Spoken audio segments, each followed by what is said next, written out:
진행하도록 하겠습니다.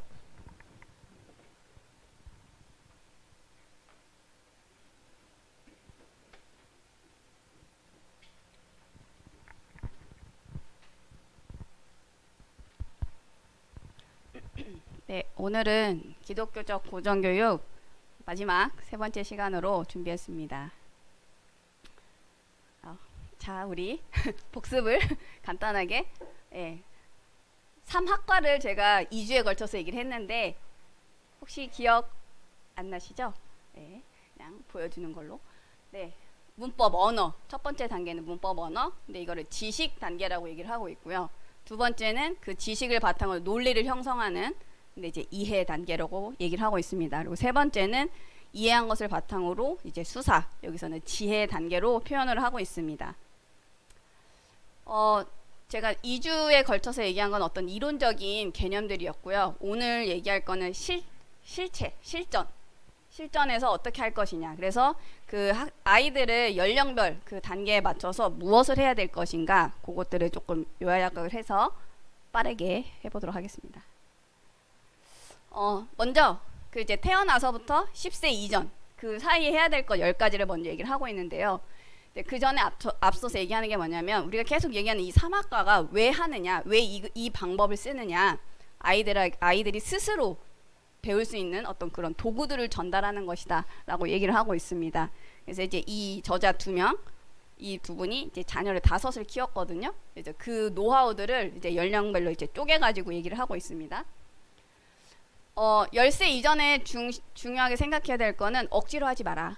애들이 준비될 때까지는 기다려라. 이런 표현들을 계속 쓰고 있어요. 근데 이 전해야 될 건 뭐냐면 애들이 10세 이후에 배워야 되는 어떤 기초들을 형성해야 된다. 그래서 그 기초가 무엇이냐 좀 얘기를 하고 있고요. 그 이제 10가지를 얘기를 하는데 그걸 하는 이유가 뭐냐면 이 6가지를 이제 씨앗을 심는다 라고 얘기를 합니다. 그래서 첫 번째는 주님, 그리고 예수님과 그 부모를 존경하는 거, 그리고 언어적 재능을 키우는 거 10세 이전에 해야 된다. 배움의 욕구를 늘리고 추억을 만들어주고, 그 다음에 창조성, 그리고 이제 어떤 성품을 기르기 위해서 일과 봉사 도덕을 익히는 그런 것들을 이 10세 이전에 해야 된다. 그래서 이걸 하기 위해서 해야 될 10가지들을 조금 정리를 했는데 이제 뭐 되게 막 방대해요. 근데 제가 조금 추리인 건데 한번 좀 빠르게 보겠습니다. 읽기 쓰기를 어떻게 하냐, 파닉스 중심으로 해요. 근데 영어권이니까. 근데 우리나라 따지면 이제 그 한글 뭐 자음 모음 단위로 하겠죠. 근데 이거를 그냥 하는 게 아니라 이제 어떤 그 활동이랑 연결을 시켜서 합니다. 그래서 뭐 차륵으로 그 알파벳 글자 모양을 만든다거나, 자기가 배운 거를 친척들한테 카드로 이렇게 쓰게 한다거나, 이제 뭐 성경에서 그 글자를 찾아보게 한다거나, 뭐 이런 것들로 알파벳을 익힌다, 파닉스를 한다. 그리고 이제 베껴쓰기를 시킵니다. 10세 이전에. 그러니까 애기들이 뭐 어리다고 뭐 어려울 거다 생각하지 마, 그냥 시키라는 거예요. 그래서 5살 때는 한 15분 정도, 그리고 좀 나이가 들어서 9살 정도 되면 한 30분씩 이렇게 베껴쓰기를 시킨다고 합니다. 그래서 이제 성경, 그리고 문학, 시, 뭐 연설이나 이제 유명한 말 같은 거를 이제 베껴 쓰도록 합니다. 그리고 그 이 이야기하기는 예전에 제가 샬롯 메이슨 얘기했는데, 이제 애들한테 들은 것을 이제 너의 언어로 표현해라 라는 그 이야기하기인데요. 이거는 4살에서 5살 때 이제 매일 그때 시작해서 매일 해야 된다 얘기를 합니다. 이것을 왜 하느냐, 얘가 얼마나 집중했는지를 확인하기 위하여, 이해하고 있는지 확인하기 위하여, 그리고 애가 한 번 들은 거를 얼마큼 그 긴 단어로 기억할 수 있는지, 긴 문장으로 기억할 수 있는지 그 사고 훈련을 시키는 거고, 그 다음에 읽고 듣고 한 거를 이제 글로 쓸 수 있도록 해서 육체적인 어떤 행동으로까지 연결할 수 있도록 이거를 어렸을 때부터 훈련을 시킨다, 이런 얘기를 합니다. 그래서 이거를 왜 해야 되냐, 애들을 그냥 소극적인 상태로 놔두지 말고 적극적으로 반응하도록 이때부터 훈련을 시켜라, 이런 얘기를 합니다. 우리로 따지면 포럼을 4살 5살도 시켜야 된다는 얘기예요. 그 다음에 이제 애들한테 암기를 시키는데 얘는 굉장히 빨리 시켜요. 2살, 3살 때부터 암기를 시킨다. 그래서 하루 5에서 10분 정도를 시키고요. 한 일주일마다 이렇게 복습할 수 있도록 이렇게 이제 매일 그리고 매주 이렇게 확인한다고 합니다. 그 다음에 듣기, 경청하는 훈련도 10세 이전에 해야 되는데 이때 중요한 거는 엄마가 한 2시간 동안 크게 계속 책을 읽어줘요.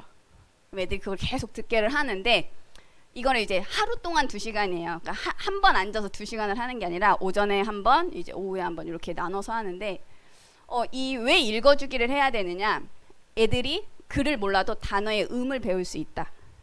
그리고 어휘력을 이제 증가시킬 수 있고 애들이 세상을 보는 안목이 넓어지고 상상력을 키울 수 있는 이런 훈련이 되기 때문이다 라고 얘기를 하고 있고요. 조금 이제 한 초등학생 정도 되는 애들도 읽을 수 있는 두꺼운 책도 읽어주라고 얘기를 해요. 좀 어렵고 두꺼운 책도 그냥 읽어줘라. 왜냐하면 그냥 애들은 들으면 되니까요. 그래서 그때 애들이 가만히 있는 게 아니라 애들이 손으로는 장난감을 갖고 놀면서 이제 손에 집중할 수 있도록 애들은 손을 막 움직이면서 듣는다. 오히려 가만히 앉아있게 하면 못 듣는다. 애들이 놀게 하고 어머니는 계속 읽어주는 그런 훈련을 하루에 2시간씩 하도록 하게 하고 있습니다. 그래서 이제 이거를 가지고 엄마가 어떤 책을 읽어주면 그걸 연대기 표에다가 이제 이 책은 언제쯤에 나온 건지, 그래서 만약에 성경도 연대가 다 있잖아요. 그래서 이제 연대기 표에다가 표시하게 하는 그런 것도 어렸을 때부터 시작한다고 합니다. 역사 학습장 같은 것도 만들고요. 그리고 이제 가족 예배를 드려야 되는데 아침에 한 번, 저녁에 한 번 이렇게 성경 공부를 합니다. 그래서 이제 큰 흐름은 성경을 한 구절을 읽고 애들이 아빠한테 질문을 하게 해요.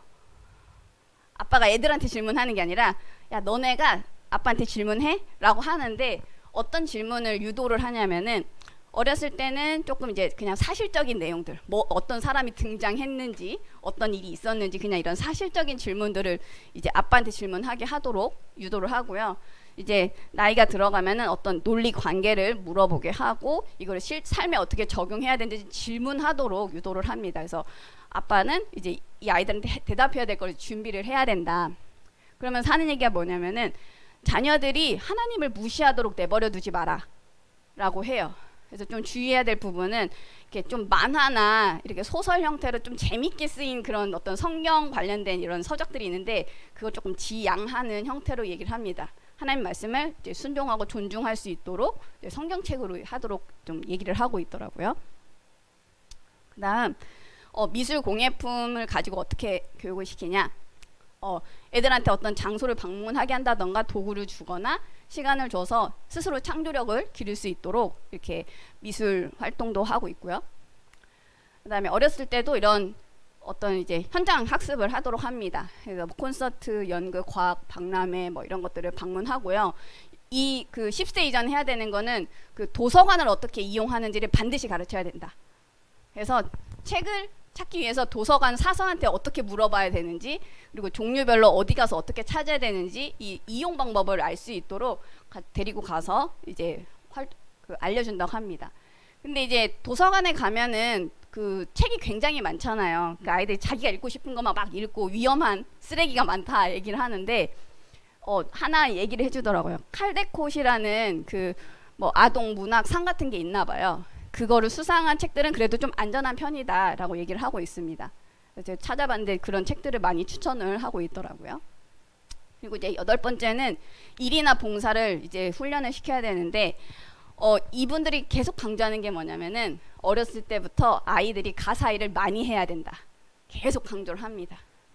그래서 이제 아이들이 무엇을 해야 될지 스케줄표를 만들어서 눈에 보이는 곳에다 붙여놓고 이거를 실천하도록. 그래서 만약에 실천을 못한다, 그럼 이제 거기에 대한 어떤 이제 대가가 따르도록 해서 아이들이 이제 가사의 분담을 이제 할 수 있도록 이렇게 얘기를 합니다. 근데 이것을 하면은 아이들이 스스로 내가 뭔가를 할 수 있다라는 이제 자신감을 얻게 되니까 애들 많이 시키라고 얘기를 계속 하고 있어요. 이 가사 일을 시키는 목표는 뭐냐면 애들이 청소년이 되었을 때 엄마 대신해서 이제 동생을 돌보고 이렇게 집안일을 할 수 있도록 하는 게 목표다. 이렇게 얘기를 하고 있고요. 그래서 이제 그거 외에도 뭐 요양원을 방문해서 봉사활동 등을 하면서 타인을 위해 어떻게 살아야 되는지 이런 것들을 어렸을 때부터 학습시킵니다. 그 다음에 10세 이전에 훈계를 가르쳐야 되는데 이제 순종하는 자세를 배울 수 있도록 합니다. 그래서 아이들이 부모를 무시하게 내버려 두지 마라 라고 얘기를 하고 있고요. 근데 이걸 애들을 막 때려야 된다 그런 얘기가 아니라 조용하고 이제 엄숙한 목소리로 해야 된다라는 식으로 얘기를 하고 있습니다. 그리고 아이들이 부모를 통제하려고 하면 안 되고 스스로를 통제할 수 있도록 이 순종을 가르쳐야 된다. 이런 얘기를 합니다. 그래서 이제 비유하기를 집은 성이고 아빠는 왕이고 엄마는 왕비. 그리고 자녀들은 이제 다음 이 성의 주인이 될 사람들인데 이제 미리 훈련을 하는 신하다. 이렇게 해서 왕과 왕비의 말을 잘 순종할 수 있도록 훈련을 시켜야 된다. 그래서 애들이 안 들을 수 있잖아요. 그럼 그때 어떻게 하냐?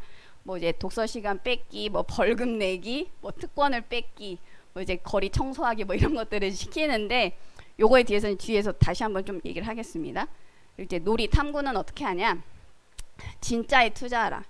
그 장난감 가게에서 파는 그 장난감 사주지 말고 진짜를 사줘라라고 얘기를 해요. 도구들을 사줘야 되는데 뭐 나무 블록, 망치, 못, 정원 도구, 재봉틀 그리고 이제 탐구를 위한 도구도 해야 되는데 이제 현미경, 망원경, 쌍안경, 뭐 해부용 도구, 뭐 비커나 이런 스포이드나 이런 것들이 화학 도구들 이런 거를 사줘라. 다른 것을 사주지 말고. 그리고 애들이 이 놀이나 탐구를 하면서 애들이 집중하고 상상력을 키워야 되는데 만약에 정말 할 게 없다. 그럴 때는 애들한테 생각할 거리를 줘라. 그래서 애들이 아무것도 할 게 없다고 냅두지 말고 생각할 것을 줘서 애들이 집중하게 해라. 이런 얘기들을 하고 있습니다. 이게 10세 이전에 해야 될 것들이다. 제가 생각해보니까 10세 이전에 이런 걸 거의 안 했더라고요. 저도 모르기 때문에 이걸 보면서 내가 이런 것들을 알고 이제 후대들한테 가르쳐야겠구나. 좀 이런 것들을 생각을 했습니다. 10세 때 10세 이전엔 이렇게 하고요. 그럼 이제 10세에서 12세 그러니까 초등학교 고학년 수준에 들어가면 무엇을 해야 되냐? 가족 예배를 계속 드립니다. 그리고 아까 이제 엄마가 이제 하루에 2시간씩 읽어주라고 했는데 이걸 계속해요. 그리고 이제 여기서는 암기하고 뭐 구두로 이렇게 설명하고 이제 해석하고 뭐 이런 것들을 추가적으로 하는데 발표 훈련을 시켜요. 그래서 들은 걸 가지고 또는 어떤 책을 읽어야 되는 걸 애들도 시키는 거예요. 그래서 이제 관중 앞에서 읽는데 이걸 충분히 연습을 해서 암송해서 이제 그 관중들과 눈을 마주칠 수 있는 훈련까지 이제 초등학교 고학년 시기 때 해야 된다 얘기를 합니다. 그래서 역사 공부 이렇게 계속 하고 있고요.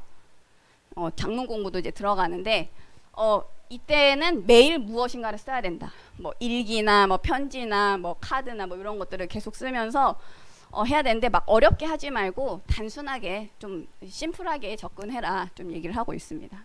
그다음에 철자나 이런 부분들은 이제 학습장을 써서 이제 사용해야 된다 얘기를 하고 있고요. 라틴어 헬라어를 이제 이 시기 때 이제 얘기를 하는데 이제 이거는 참고를 하면 될 것 같은데 이제 애들한테 이 두 가지 언어를 가르쳐 주려면은 엄마 혼자 힘들잖아요. 그러니까 엄마가 엄마랑 아빠랑 하나씩 언어 나눠서 하면은 애들은 2개 언어 충분히 배울 수 있다 얘기를 합니다. 근데 우리나라에서 만약에 라틴 헬라어 하기가 좀 어렵다면은 뭐 영어나 뭐 제3 외국어 정도로 이제 부모가 나눠서 하면 되지 않을까 좀 이렇게 생각을 했고요. 이거를 매일 하면 베스트고 어렵다면은 뭐 최소 주 4회 이상 이렇게 규칙적으로 언어는 공부해야 된다 얘기를 하고 있습니다. 그리고 논리학이나 산술은 이제 교재를 좀 활용하고 있는데 해외 교재여서 제가 그냥 패스를 했고요. 산술은 수학이죠. 수학인데 이거는 좀 억지로 하지 말래요. 애들이 초등학교 고학년 수준이어도 준비가 되지 않았으면은 좀 기다려 주는데 대신 그 관련된 책들을 좀 부모가 읽어주고요. 실생활 속에서 수의 개념을 좀 배우도록 합니다. 그래서 뭐 식탁, 요리 가사를 통해서는 어떤 분수 가르쳐 주는 일을 하고요. 뭐 정원 일을 통해서 그 공간을 가르친다거나 어떤 게임이나 뭐 체스나 체크, 뭐 도미노 이런 걸 통해서 수를 뭐 익힌다거나 뭐 등등등 해서 이제 생활 속에서 애들이 수학이 어떻게 적용되는지를 알 수 있도록 이렇게 재미있게 접근해라 얘기를 합니다. 과학도 흥미 위주로 접근을 해야 되는데 이때는 그 과학과 창조과학에 대한 어떤 비디오나 뭐 책이나 이런 것들을 이제 이때 읽게 하고 있고요. 그리고 이제 간단한 실험이나 이런 것도 할 수 있도록 합니다. 그래서 이렇게 이거 뭐 모형 로켓이나 간단한 실험, 뭐 곤충 채집이나 이런 것들을 하고 이제 실제 강아지를 훈련시키거나 뭐 토끼나 뭐 이런 것들을 키우는 그런 것도 해보도록 합니다. 그러면서 자연스럽게 이제 다양한 과학 분야로 연결할 수 있도록 하고 있습니다. 그리고 미술 음악은 이제 어렸을 때 여러 가지를 접했잖아요. 이제 조금 더 구체적으로 배울 수 있는 뭐 학원이나 이런 것들을 지금 얘기를 하고 있습니다. 이제 이게 초등까지 이렇게 학습을 하고요. 이제 중학생 정도 단계에 들어가면은 이제 이해 단계로 어렸을 때 배웠던 어떤 지식적인 내용들을 이제 이해시키는 단계로 들어가서 어떻게 해야 되냐. 가족 예배는 계속 드리고 있고요. 중학교 때부터는 개인 그 헌신 시간이 추가가 돼요. 그래서 이제 우리 말로 얘기하면 개인 기도 집중 묵상 시간을 하는 건데, 이때는 애들이 예배를 드리면서 본인이 이제 궁금한 것들을 질문을 하는데, 아버지가 상주하는 신학자여야 한다라고 얘기를 해요. 그러니까 아버지가 준비가 되어야 되는 거죠. 애들을 이제 어떤 신학적인 이론들도 뭐 삼위일체라든가 이런 것들 이해할 수 있도록 좀 이런 대화들이 오고 가야 된다 얘기를 하고 있습니다. 중학생이 돼도 2시간씩 읽어주는 것은 계속 진행이 되고 있고요. 그다음에 역사 문학을 이제 중학교 수준 가서 배우는데 조금 더 심도 있게 배우는데, 이거를 병합해서 배워라. 그래서 역사 소설을 읽는다던가 또는 어떤 그 안에서 관련된 것들을 이제 연대기 표에다가 직접 이렇게 입력을 하면서 두 개를 통합해서 배울 수 있도록 이렇게 얘기하고 있습니다. 그리고 장문은 아까 좀 단순하게 했던 걸 조금 더 이제 수준을 높여서 하는데, 뭐 이런 얘기들을 해요. 읽은 거를 책을 덮고 그대로 쓰게 하는 거예요. 이 훈련을 하면은 애들이 처음에는 뭐 몇 단어 쓰지도 못한대요. 근데 이걸 계속 훈련을 시키고 반복을 하면은 어느 순간에는 이제 거의 대부분을 암기해서 쓸 수 있고, 또 이제 긴 글은 또 요약해서 쓸 수 있는 그런 실력들이 향상이 된다. 그래서 어렸을 때 애들한테 좋은 글들을 많이 읽혀야 그게 나중에 글쓰기에 나오니까 훈련시킨 거 지금 여기서 또 테스트를 할 수 있도록 하고 있습니다. 그래서 또 다양한 뭐 일기 형태의 쓰기들을 계속 시키고 있고요. 그리고 이제 연설 토론 이런 것들도 이제 추가가 됩니다. 언어 계속하고 있고, 논리학이나 수학이나 이런 것도 계속 하는데 조금 더 계속 그 수준을 높여서 해야 된다. 이렇게 좀 보시면 될 것 같고요. 그다음에 이제 고등학생 단계에 올라가면은 이제 뭐 거의 비슷한데 계속 수준이 높아집니다. 여기서는 조금 중요한 것들만 얘기한다면은 아까 전에는 이제 그 이해 단계 어떤 성경 대화를 나눴다면, 이제 실제 내 삶에 어떻게 적용할 것인가, 이제 예배를 드리고 이 말씀을 어떻게 나한테 적용할 것인가, 이런 수준의 대화들이 오고 가야 된다. 그리고 이제 읽어주는 건 계속해야 되는 거고요.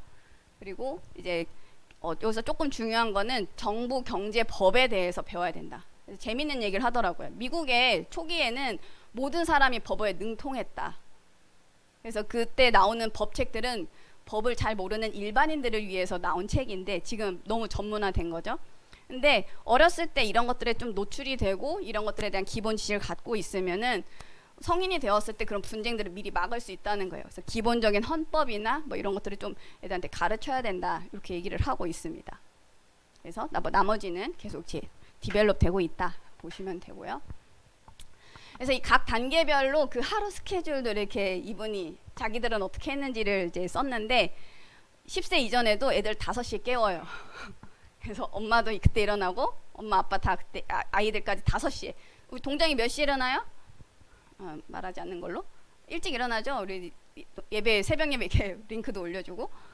근데 아기 때부터 5시에 깨워야 된다. 그래서 이제 씻기고 이제 준비하고 그때 집안일들을 시키고요. 오전에 가족 예배 드리고. 그래서 이제 뭐 그다음에 뭐 가사일도 하고 오전 공부하고 엄마가 뭐 책 읽어주는 시간 그리고 공부하는 시간들, 이렇게 공부를 2타임에 나눠서 오전에 한 번을 끝냅니다. 근데 이제 10세나 중고등학교 시기 넘어가면서 좀 추가되는 스케줄들이 좀 있고요. 그리고 오후 시간에는 이제 오전에 했던 걸 이어서 조금 한다거나 또는 이제 바깥 활동을, 야외 활동을 할 수 있도록 좀 얘기를 하고 있고, 저녁 식사 이후에는 아빠가 또 읽어주는 시간들이 있습니다. 그래서 오전에는 엄마가 한번 읽어주고 저녁에는 아빠가 읽어주고 해서 한 2시간 정도를 채울 수 있고, 아침에 새벽 예배 한번 드리고 저녁에 또 한번 예배 드리고, 이런 식으로 이제 영역 간에 이제 다 훈련을 시키는 일들을 이렇게 쭉 하고 있습니다. 이렇게 이런 스케줄들은 좀 참고하시면 좋을 것 같고요. 이분들이 이제 본인들이 세미나 하면서 받았던 여러 가지 질문들을 좀 이렇게 Q&A 형태로 놨는데, 제가 거기서 2가지만 추려봤습니다. 첫 번째는 비기독교 독서를 해야 되는가? 라는 질문을 이제 받았나 봐요. 비평적으로 할 수 있도록 지도해라. 비평적으로 하지 않는 독서는 필요 없다. 그 왜 책 왜 읽냐? 이제 이렇게까지 얘기를 하는데, 비평적으로 읽을 수 있어야 되는데 실은 비평을 하다 보면 사람이 계속 불평을 하게 되잖아요. 그 비판을 해야 되니까. 그러니까 이제 조금 그런 거를 좀 지양하기는 하지만 필요한 책들은 읽고 비평하고 철학자들의 어떤 그 생각도 그 작가들의 철학 사상도 좀 보면서 지적해주고 이제 대화해야 된다. 이렇게 얘기를 하고 있습니다. 그리고 동기부여가 안 되는 무기력한 그런 학생들은 어떻게 해야 되냐? 얘는 늦게 꽃을 피우는 식물이야. 그거를 당신에게 주신 거니까 잘 키우세요. 이렇게 얘기를 하고 있고요. 이제 책을 2시간씩 읽어줘라. 그리고 아이한테 그 주된 흥미를 개발시키라고 합니다. 그래서 요거를 애들이 뭔가 하지 않을 때 요거를 이제 할 수 있는 동기부여 코드로 쓰는 거죠. 애가 막 가사 일을 안 해. 그러면은 너 이거 그럼 못하게 할 거야 하는 그 용도로 쓸 수 있도록 애가 제일 재밌어하는 그거를 개발시켜 주라고 얘기를 하고 있고요. 그 다음에 이제 만약에 좀 가능하다면 시골로 이사해서 야외 활동을 좀 많이 할 수 있도록 해라. 좀 이런 얘기들을 하고 있습니다. 뭐 참고하면 좋겠다 좀 생각이 들었고요. 이제 19세 이후에도 뭐 해야 될 것들이 있는데 그때는 이제 가정을 꾸리고 이제 결혼하고 이런 것들에 대해서 좀 강조를 하고 있고 대학을 꼭 가야 되느냐 그럼 가지 말아야 되느냐 이런 거에 대한 얘기들도 좀 하고 있는데 오늘 책을 보시면 좋겠고요. 제가 이걸 쭉 보면서 우리가 교육을 왜 해야 되냐 세계 복음화를 위한 준비다 이렇게 한번 좀 결론을 내보고 싶은데요. 과거와 지금은 교육이 얼만큼 차이가 나냐 제 경험을 빗대어 좀 얘기를 하려고 합니다. 저희 가족은 이제 저희 뭐 아시다시피 전 PK잖아요. 저희 엄마가 신앙이 막 좋지는 않았는데 어렸을 때 아기 때예요. 한 초등학교, 중학교 그 시기 때요. 외할머니가 한글을 모르셨대요. 그러니까 이제 인수가 일와 요거 주 안에 있는 나에게 요거 불러줘. 엄마가 이 찬송을 너무 불러가지고 막 지겨워. 더 이상 못 부르겠다 할 만큼 정말 불렀대요. 근데 할머니가 그 찬송 하나로 한글을 떼셨대요. 참 신기하다. 엄마가 이제 그렇게 생각했던 그 얘기를 해주셨거든요. 그리고 제가 예전에 어렸을 때 순복음 교회에 다녔는데 여의도 순복음 다녔는데 한 초등학교 한 2, 3학년 때인가 그 성구 암송대회가 있었어요. 전학년 통틀어서 이렇게 하는 그런 거였는데 제가 이제 해가지고 1등을 했습니다. 1등을 하는데 피나는 노력이 있었죠. 그냥 저희 아빠가 그냥 혹독하게 훈련을 시켰어요. 이제 아빠 나갔다 올 테니까 여기서부터 여기까지 다 암송해. 그러면서 저녁에 와서 막 훈련하고 못하면 다시 해. 막 해서 거의 한두 달 정도 훈련을 했나? 그래서 이제 훈련을 하고 이제 저희 아빠가 좀 독하신 분이거든요. 심지어 부저도 만드셨어요. 전기 이런 걸 만들 줄 아니까 이제 부저 만들어서 이렇게 삐 해서 오빠랑 삐 이런 훈련까지 해서 이제 1등을 하긴 했는데 제가 그때 그 교회 신문에서 이제 인터뷰가 왔어요. 어떤 마음으로 했냐? 하나님 섬기는 마음으로 했어요 라고 얘기를 했는데 그게 화제가 됐어요. 그래서 막 저희 엄마 이렇게 교회에 가 있으면은 주변 이렇게 오셔가지고 아니 딸이 어떻게 그런 소리를 해요? 그랬더니 그냥 엄마가 이제 했다는데 저는 왜 그런 소리를 했는지 기억이 안 나요. 내가 왜 그런 소리를 했지? 근데 그 효과는 있어요. 제가 그때 배웠던 성경 몇 구절들은 지금까지도 대략 어떤 내용이다 이렇게 그 초등학교 2, 3학년 때인데 뭐 계속 외우지도 않았는데 그 남아 있더라. 근데 저희 이제 부모님 이제 그런 경험들이 있으니까 이제 성도님들을 이제 계속 암송 훈련을 좀 시키셨는데 좀 기억에 남는 분이 한 분 있어요. 말을 좀 이렇게 더듬는 분이셨어요. 목사님 이런 식으로 이제 말을 더듬는 분이었는데 이제 그분한테 계속 암송을 시켰어요.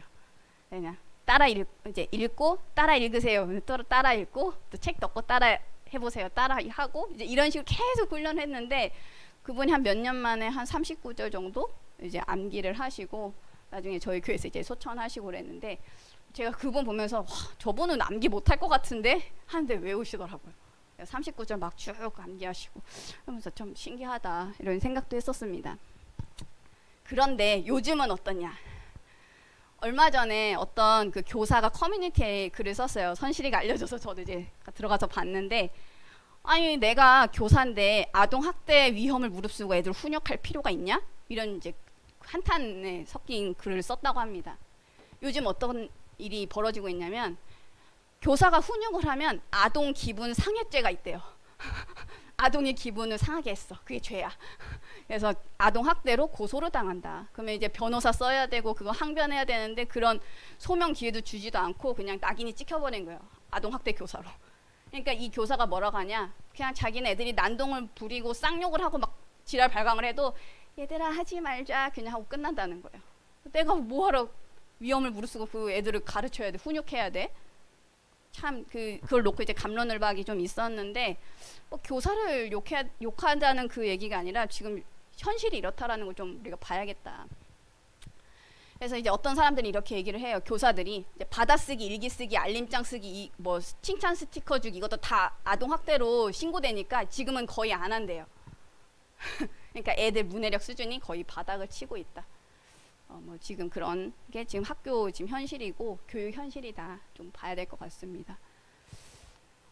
제가 이 책 보고 쭉 느낀 게 뭐냐면 교육이 훈련이구나. 지금 우리 RUTC 랩넌트 유니티 트레이닝 센터인데 왜 트레이닝일까? 에듀케이션이 아니고 훈련이구나. 반복해서 훈련시켜야 되는구나. 그래서 이제 애들이 힘들 것 같아서 안 하면은 애들은 성장하지 않겠죠. 제가 좀 예를 든다면 갓난아기는 당연히 못 걷잖아요. 그럼 얘한테 그냥 앉아있어 하면 얘가 언제 어떻게 걷겠냐는 거죠. 갓난아기지만 계속 걷게 훈련을 시키고 보행기도 안고 엄마 손잡고 해야 애가 훈련을 해야 걸을 수 있다. 그러면은 마찬가지로 우리도 어려워도 훈련을 해야 성장할 수 있다. 그래서 약간 이 수준보다 조금 한 단계 위로, 조금 반 단계나 한 단계 위로 훈련을 계속 시켜야 됩니다. 그러기 위해서 부모가 교육을 해야 된다. 그래서 이 저자들은 이렇게 얘기해요. 이 홈스쿨링은 자녀가 아니라 부모를 위한 거야. 자녀가 아니라 부모를 위한 게 홈스쿨링이야. 이렇게 얘기를 하고 있습니다. 너네 홈스쿨링 못 받아봤잖아요. 여러분들 부모를 위한 거예요. 이렇게 얘기를 하고 있고요. 아이 수준을 너무 과대평가하지도 말고 과소평가하지도 않아야겠다. 이렇게 생각을 했습니다. 그럼 우리가 RUTC에서 왜 랩넌트 훈련시켜야 될까? 제가 이번에 또 목사님, 사모님과 대화 나누면서 또 충격을 받았어요. 만약에 지금 뭐 종말이다 해가지고 지금 만약에 뭐가 세계복음화가 된다? 그럼 랩넌트가 필요 없겠지. 근데 제가 딱 그 얘기 들으면서 우리가 끝이 언제인지 알 수 없구나. 근데 우리가 준비를 해야 되기 때문에 랩넌트를 훈련시켜야 되는구나. 우리 가고 나면은 교회가 없으면은 어떻게 훈련을 받겠어요. 그래서 훈련하는 장소가 있어야 되고 훈련하는 교사들을 계속 양성해야 되겠구나 좀 생각을 했고요. 남는 자, 남을 자, 남길 자를 훈련시키기 위해서 우리가 남은 자로서 우리의 사명을 다해야 된다. 그래서 복음 명문가를 어떻게 남길 것이냐, 랩넌트 유니티 트레이닝 센터 RUTC 어떻게 준비할 것이냐, 지금 금토일 시대에 어떻게 준비해야 될 것이냐, 이 책들을 통해서 조금 우리가 이제 그 과거에 또 미국의 어떤 배경을 놓고 쓰인 책이기 때문에 조금 국내에 조금 맞게 지금 현실에 맞게 조금 조정을 해서 우리가 받은 이 미션을 계속 수행할 수 있도록 준비를 해야겠다. 이 일에 우리 마하나임 교회 함께 해주시길 바랍니다. 네, 감사합니다.